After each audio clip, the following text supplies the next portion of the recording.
بسم الله الرحمن الرحيم habeen wanaagsan sida lala wada socdo waxaa 12 bishan ku dhawaaqnay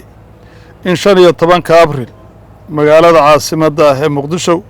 lagu soo rogi doono bandow ka bilaabanaya 8 fiidnimo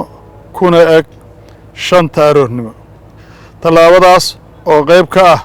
dadaalka lagu xakameynayo faafidda xanuunka khatarta ah ee coronavirus haddaba waxaan doonaynaa inaanu mar labaad ku wargelino shacabka Soomaaliyeed inuu dhaqangalka bandowgaas uu bilaaban doono caawa 8 fiidnimo haddii Ilaahay idmo sidaa daraadeed waxaanu muwaadiniinta sharafta leh ka codsanaynaa inay u hoggaansamaan ciidamada amniga waxaa la farayaa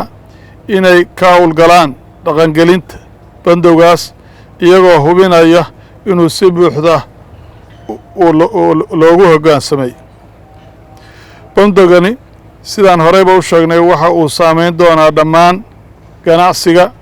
iyo isu socodka gaadiidka iyo dadka marka laga reebo goobaha lagu iibiyo raashinka qalalan iyo xarumaha caafimaadka sida cisbitaalada iyo farmashiyeyaasha sidoo kale bandowgani ma saameyn doono saxaafadda oo hawlo muhiim ah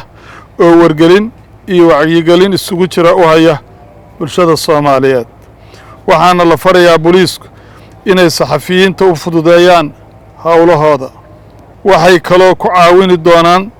dadka xanuunsan ee cisbitaalka u socda sidii ay u gaari lahaayeen goobaha caafimaad si ay u helaan daryeelka caafimaad ay u baahan yihiin والسلام عليكم ورحمة الله وبركاته.